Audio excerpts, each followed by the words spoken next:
Bonjour. Alors aujourd'hui, une tradition que je ne crois pas avoir encore explorée dans ces vidéos, celle du chamanisme de Louis Sansa, qui est plus d'ailleurs ce que Castaneda appelait un homme de connaissance ou un bienfaiteur, plutôt qu'un chaman au sens où on l'entend aujourd'hui dans le monde occidental contemporain. Louis Sansa, qui a vécu longtemps à Paris, est passé par les groupes Gurdjieff et aussi par des groupes soufis. Il est né chrétien, si je me souviens bien. Et voilà, et donc son enseignement est un ensemble de tout ça bien intégré, bien digéré par lui. Donc voici quelques extraits de ce très beau petit livre qu'on trouve maintenant en poche, Le quatrième royaume, Louis Sansa, donc, aux éditions Le Relier Poche.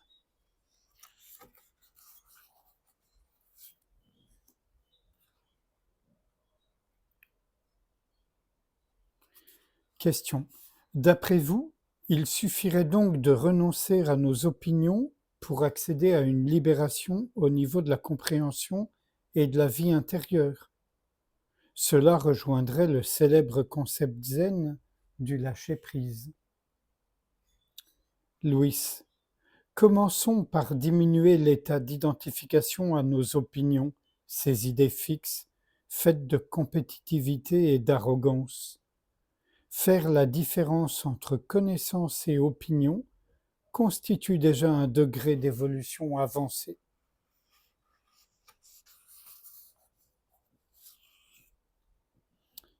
Là, une anecdote sur Gandhi. Cela se passait en Europe. Le Mahatma Gandhi, invité pour s'exprimer devant le parlement d'un certain pays, fut reçu dans l'hôtel le plus luxueux. Le jour de son allocution au Parlement, les dignitaires du gouvernement vinrent les chercher. À la sortie de l'hôtel, le Mahatma se mit à marcher sur le trottoir sans se préoccuper de la voiture mise à sa disposition. Cette entorse au protocole provoqua un léger affolement. L'une des personnalités le rattrapa et lui dit « Votre Excellence, revenez et prenons la voiture, on gagnera du temps. » Gandhi répond « Et qu'allons-nous faire de ce temps ?» répliqua Gandhi.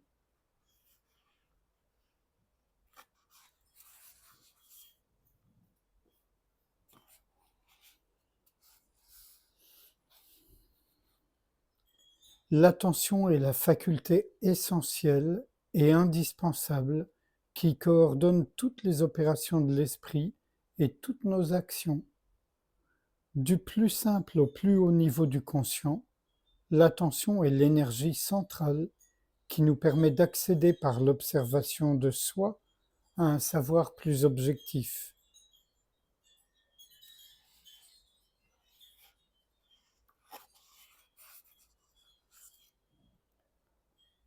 Encore une anecdote, cette fois une anecdote soufie qui vient de Attar.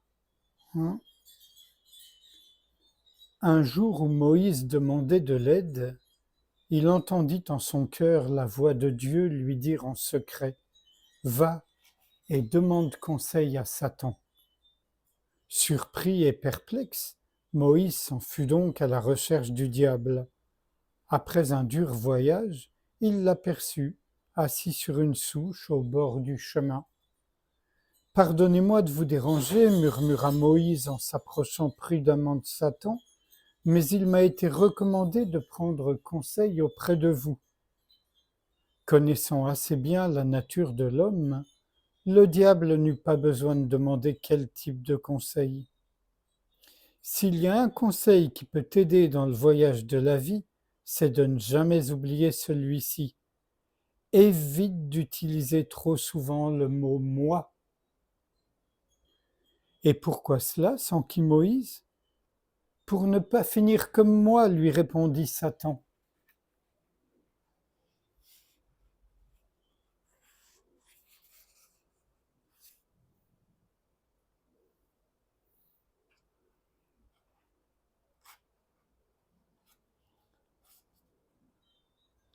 Être, voilà la grandeur cachée de l'homme. Parmi les hadiths du prophète Mahomet, il en est un qui a trait particulièrement à ce point. Et Dieu dit, j'ai créé le monde afin d'être connu.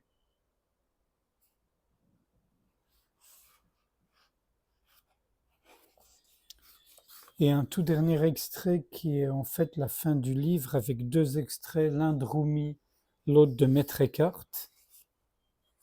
Ô Seigneur, puisque tu n'as pas besoin de nous, quelle fut la raison pour laquelle tu créas les deux mondes? Dieu répondit, ô homme qui appartiens au temps, j'étais un trésor caché. J'ai désiré que ce trésor de bonté et de munificence soit révélé. J'ai présenté un miroir, sa face est le cœur, son dos est le monde. Rumi.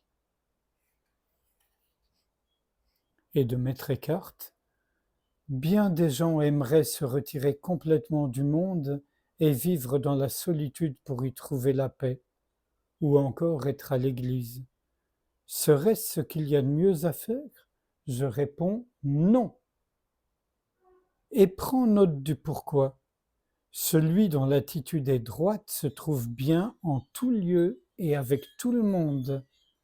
Mais celui qui manque de rectitude se trouve mal en tout lieu et avec tout le monde.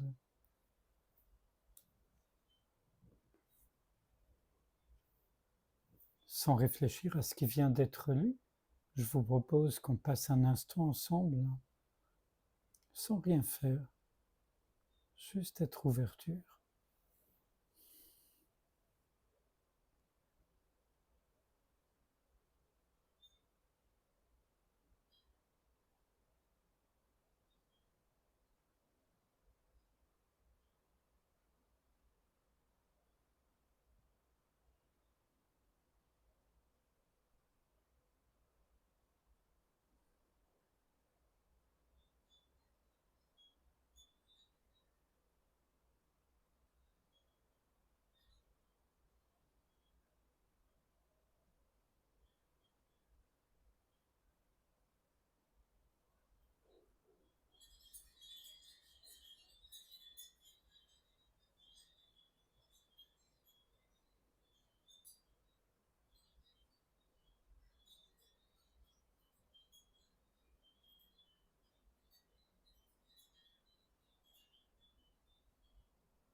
Je vous remercie.